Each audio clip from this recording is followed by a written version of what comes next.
breaker see a boy, ye echo bank, and a Roma, and was so yasne, ama ye de bro.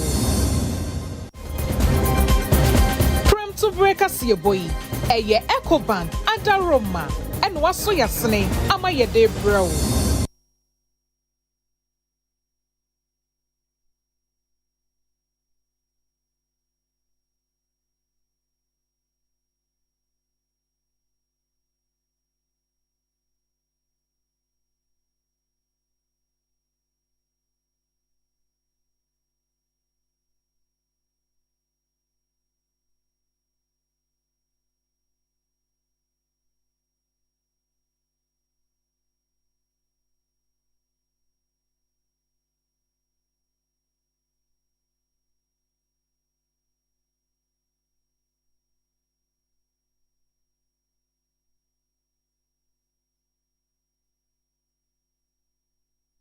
Yamamu nyina aha emmakwa ba United Television so ene premo atso omemu nsem yaboaboa no sekase ye de ni nyina emmamo yemamu akwaba hwekase neti channel 360 DSTV ensema obabetie ne yedi mu aseda emma special eyes ensio afi special drinks your best point savings and loans and the best assurance ewo ehwo a omo ebo yinchidom sika FM and this way chocolate drink de ohia eye insuo hie wemo eni nyimeku a omo krai mu a yede ensem no eba de obabetine ebi enie efisem asuye ede atudwase dollars any gold bars bia wo mkochechiye e wo sapema no empanifo guso a ede fa enhwehwemu emo na kane panyi bakwa na odi akotiniye e watemu adwuma no emo mame sofa akufu ede afutuo e mase affirmative action bill nsusuye no emrahye bedwam enhwe anyintuma nye emra na omampanyi emfa nensa enhye asie na chese dollar eka ho e wo sapeman e wo nkran ha no wo mu de fa enfidiem ahwe sapeman e wo nkran ha no wo mu de fa enfidiem ahwe se ensika kokko krogen na dollar nenso eye papa ejina ne nan so ana. The Speaker, following established security protocols, the exhibits were securely protected. Later, in the interest of accountability, the media, an important securely protected. Later, in the interest of accountability, the media was invited to cover the story for reporting purposes. The national security is also collaborating with the United States Embassy to confirm the authenticity of the suspected counterfeit currencies. At the same time, there is a collaboration with the Bank of Ghana and the Ghana Gold Board to confirm the authenticity of the intercepted gold bar and Ghana cedis. Mr. Speaker, it is worth mentioning that the operation was initiated following days of monitoring and tracking the modus operandi of the suspects. However, on the day the swoop was taken, the prime suspect had escaped before the security personnel arrived at the scene. However, investigations is ongoing to identify the suspect and their agent and the extent of the operations Because of the nature of the operation, at this stage it's not possible to name the suspect because we are still trying to apprehend all those involved. But what I can tell you is that the lead person is not even a Ghanaian, but we believe that he has collaborators who are Ghanaians that are facilitating this kind of operation. So if you notice, I'm sure you may have some information, where we find the containers, we've still left it in the same compound. We've only provided security men and women guarding to make sure that we ourselves don't even tamper with the content of the container. So you can be rest assured, once the investigation and the operations is over and we are able to apprehend all those involved, we'll put their names, definitely they will be before court and their names will be known. Thank you, Mr. Speaker.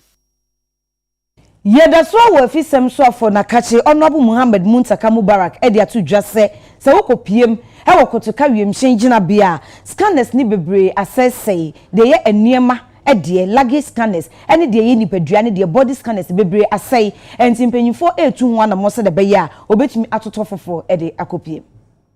Body and baggage scanners are vital tools in the frontline operations of the Narcotics Control Commission, particularly at the airport, where the concealment of narcotic substances had become increasingly sophisticated. Unfortunately, the current state of the broken down scanner at the key airport and cargo checkpoints significantly hampers effective narcotics detection and undermine national and international security efforts. Past attempts to repair the faulty scanners were unsuccessful due to severe technical challenges and the unavailability of critical components to service and operationalize the broken down machinery. To remediate this, a cost-benefit analysis was conducted by the ministry but determined that procuring new scanner rather than repairing obsolete equipment will be the most efficient and sustainable solution, particularly since new scanners are embedded with more robust technology that will make the detection more efficient. Mr. Speaker, recognizing the urgency of this matter, the ministry has made dedicated budgetary provision under the security sector retooling program to procure advanced body and baggage scanners to enhance the operations of the agency at the airport. These scanners are essential not only for improving the ability of Narcotics Control Commission to detect and intercept illicit drug, but also for aligning Ghana's counter-narcotic effort with international best practice in airport security and trade facilitation. Furthermore, Mr. Speaker, given the global security implication of narcotic trafficking, the Ministry, in collaboration with the Narcotics Control Commission, are actively engaging both local and international partners to mobilize additional donor support to expedite the procurement and deployment of these scanners. This intervention points to the urgency with which the government and Narcotics Control Commission are poised to achieving effective fight against drug trafficking at our airports, and therefore demand time we see substance that looks like drug, we try to get it to laboratories to test for its for confirmation or otherwise. So yes, I know that having the scanner at the airport will have been an excellent one, but because of this challenge and having to go through the procurement process, which is delayed, we are currently using sniffer dogs to enhance the tracking and search for possible drugs at the airport. I can assure my colleagues that as soon as funds are available, we'll make sure that we procure it, because it is so important, not just for only narcotics cases, but for all other cases like people who are smuggling gold and smuggling other things that are not supposed to be smuggled at the airport. Thank you very much, Mr. Speaker. Suwon Rasha Bejani ayo Honorable Frank Esiedu Bekoyi. Osi odi Bank of Ghana sika krabia batan ho ayaw. Se edebepem enne gold bars eni sika bi eye dollars ese yakoche e wo sapema no. Bank of Ghana ntimi ma abonti mechie mu ma Ghana fo hu se de omanfo what sisi ese dollar no e dada kra e fake no kure ne wom ananso se etisen. National security is also collaborating with the United States Embassy to confirm the authenticity of the suspected counterfeit currencies. At the same time, there is a collaboration with the Bank of Ghana and the Ghana Gold Board to confirm the authenticity of the intercepted gold bar and Ghana cedis and the extent of the operation. Thank you very much, Speaker. I find it so interesting and intriguing. Say from March July, to me, authenticate dollar no say a dollar papa say a papa dollar Ghana about for to fake dollar da ye fre about for nko Ghana for so check dollar na my about for within a day check now a whole country like Ghana with the Bank of Ghana ye what sika ye dey check currencies Ghana now they check program the ministers almost train American embassy American they check embassy American embassy does not run our country for us. For Christ's sake, Ghana is a sovereign country. And you know, they also minister or train American embassy for no collaborate. Say $1. Minister, I think say I'm a questions view because I am not satisfied with his answers now. What am I? Good board for Ghana. The testy good there. Was me a Johnson and testy good. Say they are now collaborating with Good Board from March to July. I feel now more collaborating. Debbie. In fact, a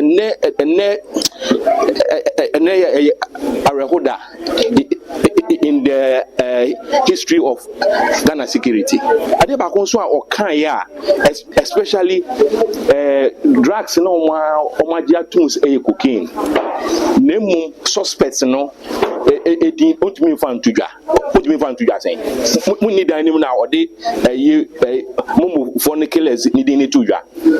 what is stopping the minister from naming the suspects behind this drug business?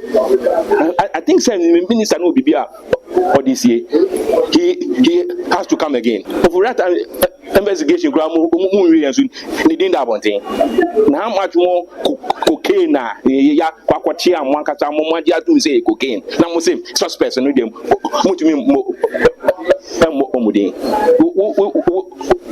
We'll come back to this subject matter.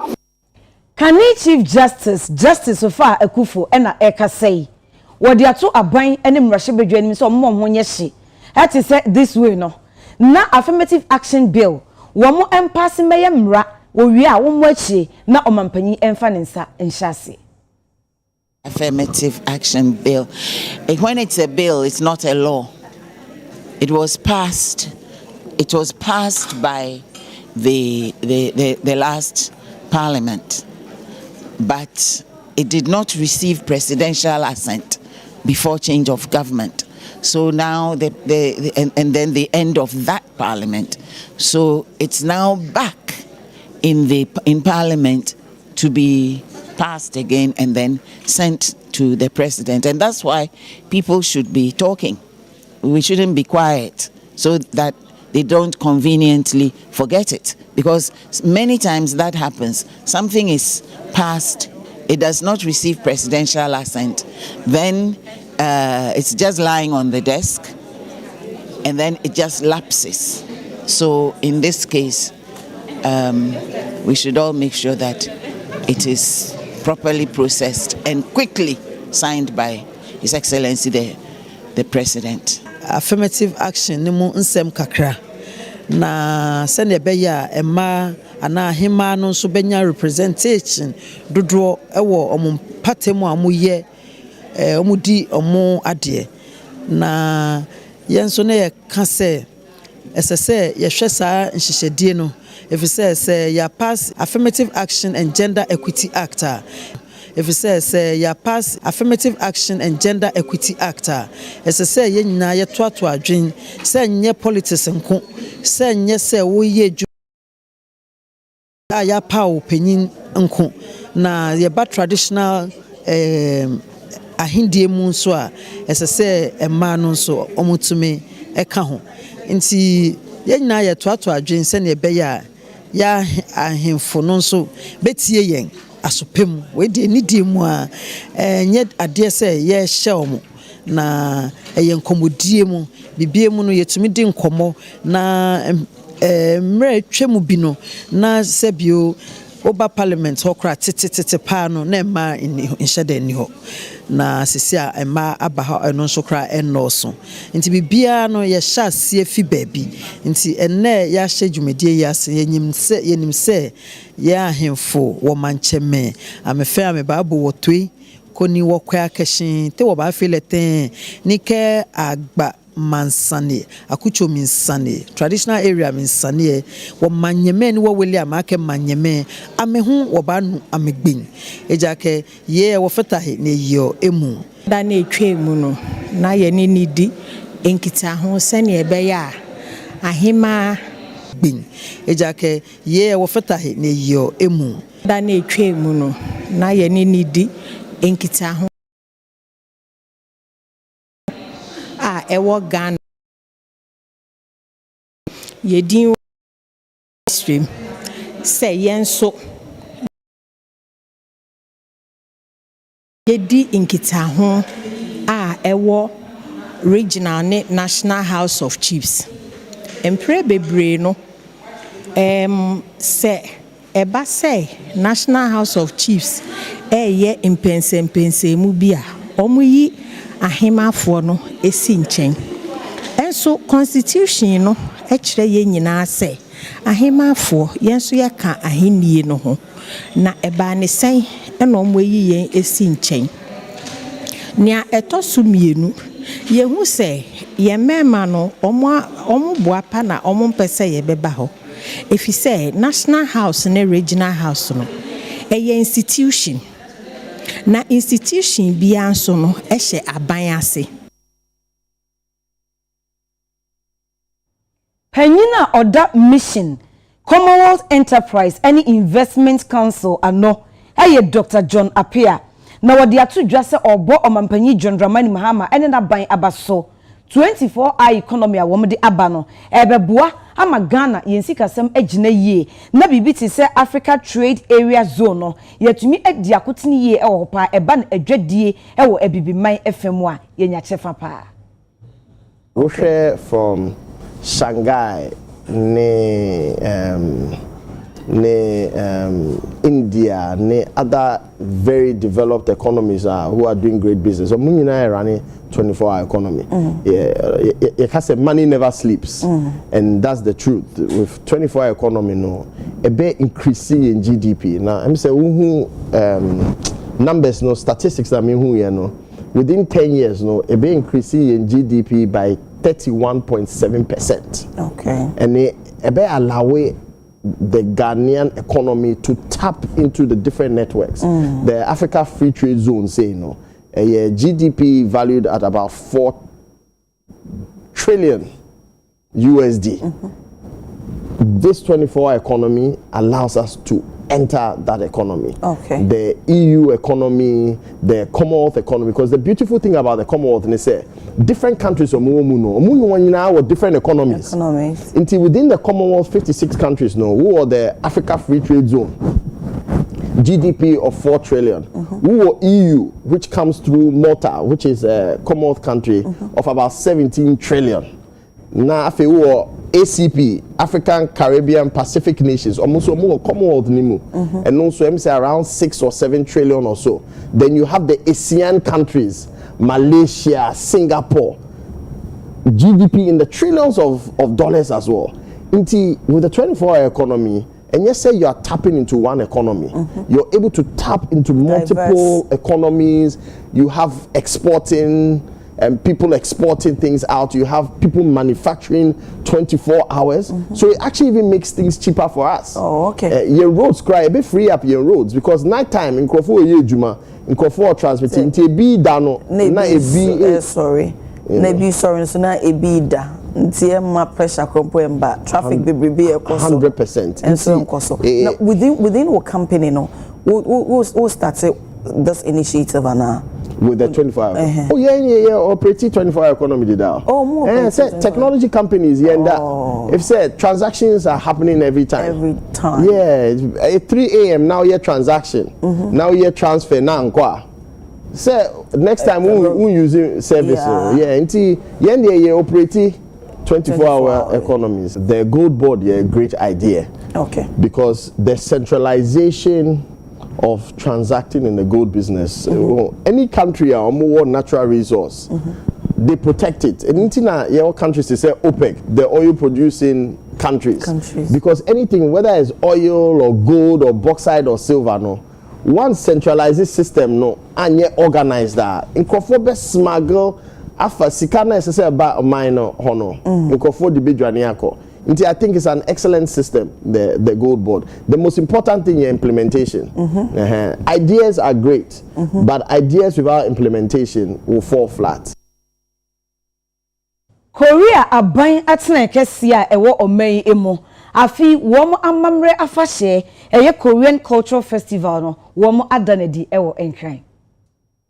This production represents meaningful cultural collaboration between Korea and Ghana, bringing together the heritage of both nations on a single stage. We had the cultural performances such as a K-pop dance performance and taekwondo exhibition here, but introducing Korean folktale, very famous. All of the Korean people know about this story, and reinterpreted in Ghana and showing that one is a very brilliant idea.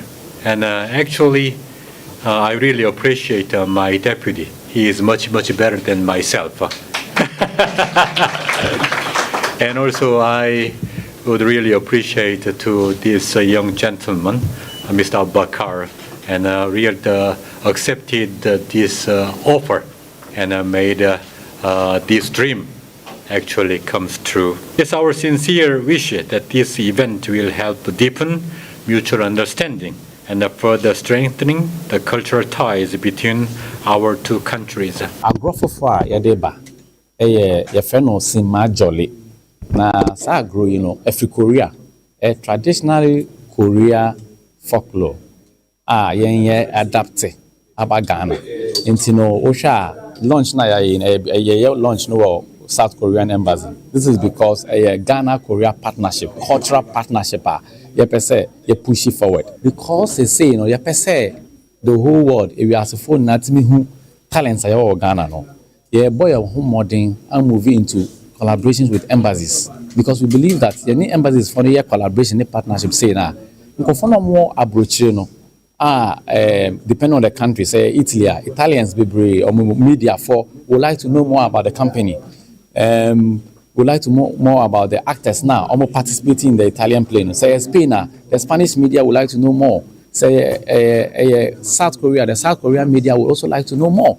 And in knowing more, they begin to uncover great talents that we have already. No, no,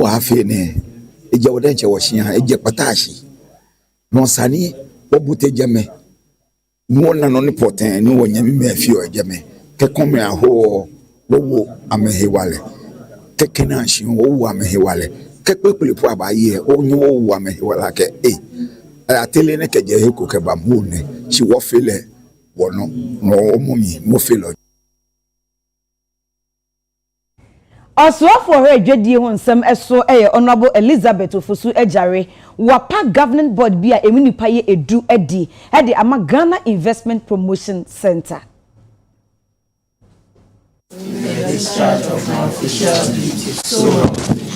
For some reason, I know a lot of people on this board, and I can attest to their capacity and what they bring to the table. I will not spend all my time outlining what GIPC seeks to do with the board, but I am confident that you know the mandate of the board for which you have been called to serve, primarily to bring foreign direct investment to Ghana. We are looking at your law again to make it more robust, more effective, and to help you achieve your mandate as reposed in you by Excellency the President of the Republic of Ghana. I congratulate you, wishing you all the best, and hoping that this tenure will be the best ever in the country. I thank you very much. Thank you very much. As a board, we know what our responsibilities are. In this regard, we serve as an interlocutor between the political leadership, the bureaucratic execution, which is the management of the center, the GIPC, and the investment community. We do not take this responsibility lightly. Community. We do not take this responsibility lightly. I pledge that we are committed to supporting your efforts in achieving the vision of His Excellency the President in transforming this country. Once again, thank you for your time and the trust. Thank you very much.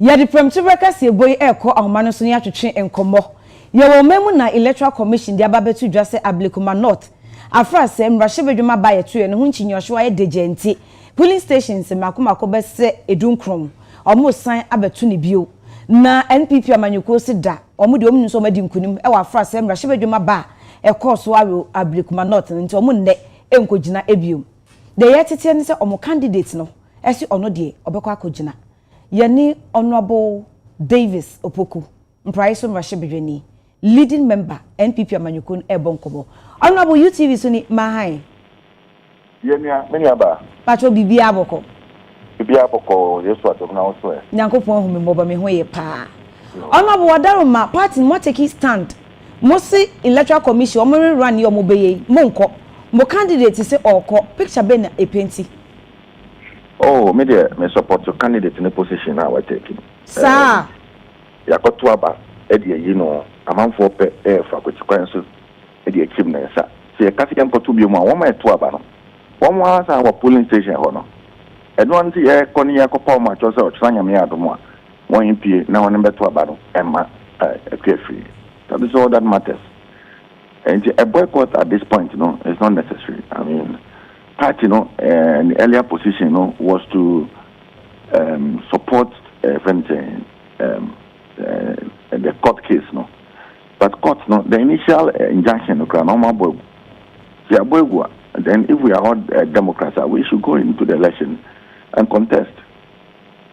Now, no, what I'm going to say, a QFA Jina OCA, a trip party, anwa wo form emfa nchichemu bi ema on a teenager who nim sani ahie sabi okuna for rawa brand san wa bobo na sika no dia be contest we winning na opportunity number say once an kona nkofon to no so aba wonu meduma wa polling station ho say yes ye hian the padodo no Ablekuma North almost omo hian representation on Mrahye Bedwam so be contest here e man contest I think say the party decision we can revise it quickly. I'm urging the National Executive Committee and say, I'm going to revise your decision as soon as possible. Near my running contest, na me ana dum ne yin de ahoden kota ne chia obetumi win me no ka say me du ka ne chia me nam kwan so me ko na any party when you for kasa me ne party for no me ne me win me no ka say me du ka ne chia me nam kwan so me ko na any party when you me ne party for no me ne amanfo wo won go ho bebre tene ko na me so me won akokasa a chewo so mo nko no mo to mo ba ma ekefrie ono bo koye we na yemfa ne say party for no still wo be cancel be om gina no mo gina yen as party yen continue ekefrie eko as den independent no we ni ana fe independent ekefrie is on the ticket of the MPP anti jeza obetimi contest party ndi ma won tai na chi me see tai na chi MPs do not tarnish. MPs no be nam so echo. So decision party decision earlier. Intimation say by Ntokose media maybe on my revise. Okay, mami pushu kakra. Muye 88 o sha. Mumu do sign a tie EQFE echi. O no pay the to send if I do na obia sympathize with modern. Oh, okay. And you know about coin na eche de be PF mabana na wabo ya mane. Yes, yeah, that's it. And price of Mrahye Bedweni, Emma MPP Amanyukono Davis Opoku, or no, and na yeno etchin and comway. Yanko and Sanfo for Emway. Can you on say na ye yisa TV series Home Sweet Home? Na openi ba kwa na oka cast no ehonte so oka ho bi and na Home Sweet Home actors no edimom. Eye Dr. John Apia. Na oni UTV kase atwetwen komo na oche se ho ayehu no Home Sweet kwa na oka cast no ehonte so oka ho bi e na Home Sweet Home actors no appear na hu no Home Sweet Home no aye ni papa na nka wo se junior role no be play no wa ma na san ni nua be ma producer anti in the 5. I think in Kofo Bebre ni me for time I may start with TV so and other but now no yeah accidental Oh, sir. And then no accidental. Home sweet home. Home sweet home. We say when I'm boss. Junior home sweet home. Home sweet home. Okay, I am question it here. I am accidental. Say me bra penny Emmanuel Apia. Ono na o create home sweet home. Okay. And ono no sign create taxi driver. Hotel St. James. When it comes to filmmaking wahana, why amazing work bebre. Okay. Inti na obe shooting home sweet home no. And main character no play junior no. Best say a month to shooting. Okay, say on person be shooting biom. Hey. And not many only one na meaning script inside out. Okay. Into your frame and no nim say my theater juma wo time I wo school ne sa ne ma no. Into say oh John, the boy me na shooting some 7 or 8 episodes mama. Because within that time no na me nya obi a obi to me aye role no but name say o treke me kakra say me buy ya me hu me so me nimo TV so no and I say okay me stay kakra me enjoy limelight me kakra yes wow. It's not a very accidental detour time na yes started home so home na me nim say me was even ability to write. If you say na acting I start here. Okay. And I started say me draw scripts as well. And I me producing, me boy producing. Na me nim say me was talent no. But so share storylines ni closely. We be say na me dealing with a lot of social issues. Me dealing with teenage pregnancy, HIV, homelessness, poverty. If said not anonymous interest. Okay. And I've always had that interest. And me enter Commonwealth system no. And me juma ma the Royal Commonwealth Society and on na Commonwealth officer and on a Royal Household they were UK. Eye juma pa into me enter space of government work and international relations, international development. Okay.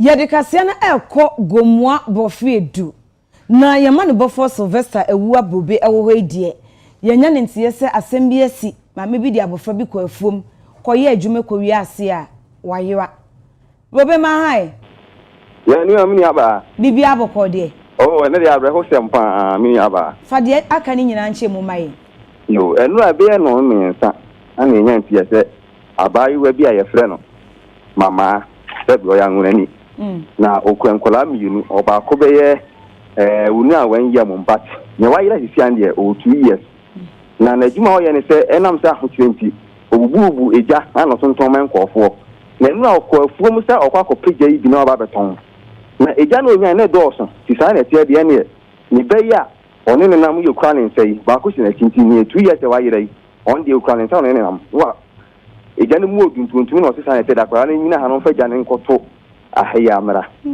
awrabe dane ho ba ya abofre nyina ho eyesa ho bai bebo guma brofedu ananom ahemfo amane ma ananom si eye etwene so ema yetu ehu guma enu anajo no bibira na amade ate hwehwe ho nyina ye wura nu ho nyina bitisa bia hono anopen so na ananom atan che yam ya ta problem mino ka sei abofra no so fa hin ye hu be dia abofra ne wo nti yes ana nanom akọ eye Aguna Square police station akọbọ police foreman yes police foreman form honyemwe na momo ane kon be fa so a ye nyina betu akabọ mu ne nsa ka kola no ne nsa ka no na enu na yegusu na obi nso kire se that area na nkasa no eye gomu amanso obi nso be 1 year ni obi nso call the same place wo ko yerae na enu nso mafunu di ne ko ba nse o mo call ebisa ewo okonfo bi ho no kire se abofra no eye nananom panimfo ababefa no eye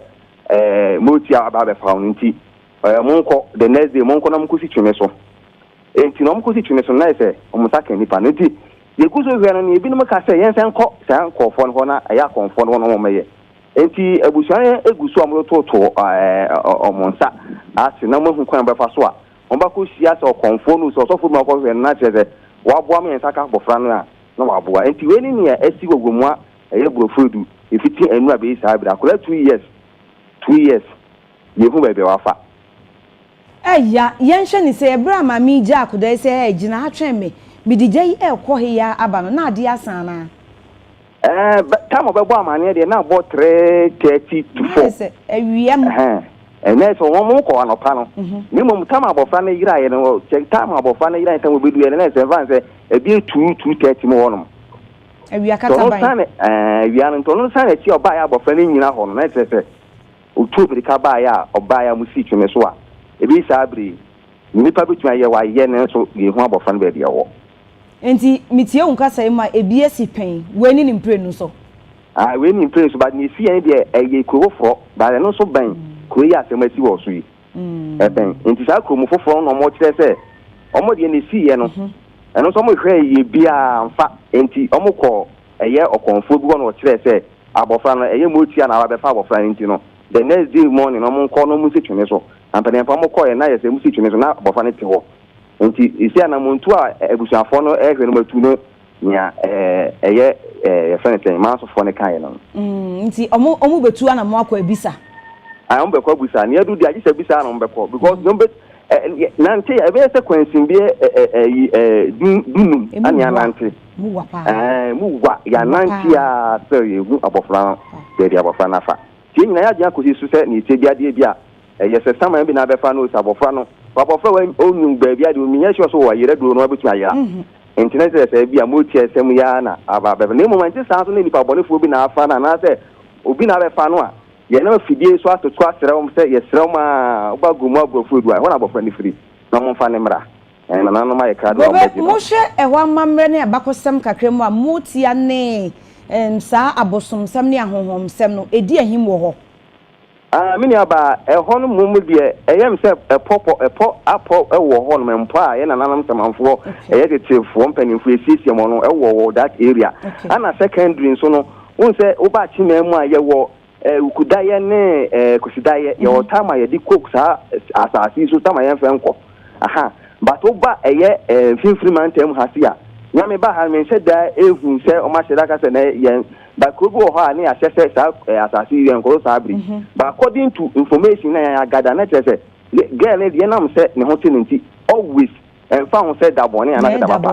okọ sa area mu ko hija be ton se ne nsa be kona no na mbo mo hono mo da boni bisa ni ba to se gomwa bofred wono mo da boni bisa da boni bis bi kwa men sen mi nyanti bisa nyanti bisa na ne ti bebi go hono so em se asodi nti nipa bu na ni aguso wo ne mebi ho aha ene minim so obatan ne de ne ti bia mu nye ohun ne ba meboa ni ba to ohun ne ba ene Sylvester wadaro mafo ni di eche na se bi bekoso na emu nsem de bepie na nkaja wadaro manwumre wayi asoti ba so matimi aba yi di eche pa so ye da sepa Sylvester ewua brobe osi anem ogomwa bofie du asam no ni enyan obatan ne banfie mienu wayera empanyifo gu so ko abisa nyame ya dom na bibi pie fi mu ba na se yehu abofra na de beka bia no yensi ahwefo moni ene maso ewo asem no eho premto breka sebo United Television eso Ship House Abeka Junction enkran live eno ena making kan ede emawe channel 360 DSTV she neti ensem no ebe yanto ensem no eso aso ye hwe adwadie kuya eho nsem eso no wo etu anamo bi no manam ntuom no kro mo ba omo ntonkra omo nkaye omo monkaye omako pm ewo cement manufacturing companies ni bi ehwe se anya bi cement ben e na omo ye magana fo e de ba edwaso beton papa ana dada kra. These inspections covered all cement manufacturing companies across the country. A total of 82 samples were collected directly from factories for testing, while additional samples were purchased from market outlets and distributors to assess the quality of cement being sold to the general public. Secondly, surveillance inspections have been intensified. These inspections are carried out spontaneously to verify the appropriate composition ratios used in the production of cement and to examine the raw materials involved in the manufacturing process. Surveillance inspections provide critical real-time information about the actual composition of the cement output. The most recent surveillance operation was conducted between 6th of May and 15th of May 2025 by the Ghana Standards Authority. Thirdly, the scope of and depth of product testing has been expanded. A variety of testing methods are now used to ensure cement products meet required standards. During last sampling exercise, all 82 samples underwent rigorous testing, including physical and chemical analysis, as well as advanced techniques such as X-ray, fluorescence, and X-ray diffraction. These tests are particularly focused on verifying the composition of the cement, which is often the area of great concern in substandard products. Lastly, Ghana Standard Authority, under the direction of the Ministry, has enhanced its field enforcement capacity through deploying trading standard inspectors. Cement surveillance and price verification activities have already been carried out in several towns, including Goso, Sefi, Yoso, Takrade, Nsawam, Dodowa, and Nkok. 2023 November, no, and Ghana Standards Authority, ekoye omo normal inspection and testing, no, and omo who say companies ne bi wo ha omo produce inferior cement. Enti ya committee no na me was 8 parliament no ya invite omo ema omo ba parliament ya na omo ba ya ibusa omo no ya yam hye cement no nema me ensa na ya de yes cement limestone clinker na gypsum say ya mahye dodo enti clinker na gypsum no kra de omo amman composition na wo mu edwa so no edoso yenhunu papa ewo mu ene yenhunu bone a ewo mu. The response was comprehensive. Me manage ho na mo me ka kire ne se mesre no se na ebe ya ebe ma ye ne ayeto cement no ye benya confidence e was cement ayeto ebe ya ebe ma ye ne ayeto cement no ye benya ene enkrofo ebia obehu a ebeka se a building bi wo ha ebia na akobu na akokum nipa anampo wusi dan na akire wote se cement a wo use ye kra no na quality no nya wo yembe hyehye wo ntini amesre minister no ne se omhye na ye nyina ye hunu se asmesi cement we ne quality ne nie we susu die ne quality ne se ne ebe ya ebe ma obi anya confidence e wo cement a ye to no mo ye ko English Yamane bofo Jacob Kubi ewo ho amane bone emunye de yenya ntie se mobile money dwumaini bi a wadi mfinhia aduonu baako esusu se dipa bonefuo bi abonituo ekono ahonfe mahai Ngiso mini aba nti braba na ade ni gisem beba enche sawo omuja ya yesu ebeja ya semo yentie yo enura enyimre abra ya bobe 7 mo ho na menya ni ntie se etuo akasa ewo ya English among from I no work out there be a from mo tapes ente Midday meka ekopie mo ewo ho mekodu ye no na asem ne kwa trodo abranche ya be a friend Desmond aye we di 21 years oya mobile money ewo English among from mo ho mo na enura enyimre ofun eduma onam kwan so a okono odu tapes danshi home a no hu say moto bakusi wa nkofo mienu eteso ba no de wan je embua office bi omo de omo te ho na omo di omo agura bi anasa omo ya omo de jotwo mu a ena mranche ne friend ni say ombra ena omo bi say ombe ye den prekope ena onya aje say debi de ya omo tie ni mu so ombra no bone na omo pese omo di no eto otu emika ena mranche ni yetu pe ena mo born nan enti efi a na wedu enim ansa na etu otu no etu born no yesa o rafie nim ena mranche no die emika koso ni mu ta omo born nan ba ko tu ba ko na kan no mo twe ni de no mo di ni be ti no mo sa na etu no ba ko edugu eya ni mfim enti amunu mu ha ena ogogo ye ena mo yi eya bag na ni phones eche ni bag ni mu nyina pa na mo tambo to so ena omo koye ente efie na okobo mu gbangbangba no efie ra ni tiremu a opie bejina bontin na nka oye na jin se okwa koso eye abra okwa kobo abranche no esa se mranche ni kita etuo ni ntino wentumi ambe no na omo di bag no na omo di tani e de kote ekoba ni sa no mu peja ni de jeje ko bie mu wo English amafum ayasabia omo kodu o na Dr. Forty munkuse munduntem wa hwe ni nkwa that way ayara who sempa the ama addition omo English among from South ejese omo nu atamno abomuputa omo tiremu a we ye di kan ya ta ebi wo ho mo a ewia kete ewe nya nyimre kura o mutumi di se kan jira o so no maji usika no mo de ko ebi wo ho a obi oton gold no ma san be wia ni o maji gold ni nyina di free ni se no maji ni sika no mo de ejane akoso a kwesi se enrance no the same thing asa happen it we dey o mo da de se dey e tun penifo se omunye nhwehwemu paaye na won omudi saa bone no omuntumi enche omoda mo fa mo enfam rafa se na be ya afoforo nso ma fa saa adwembone no omu betwe omo ho edi free home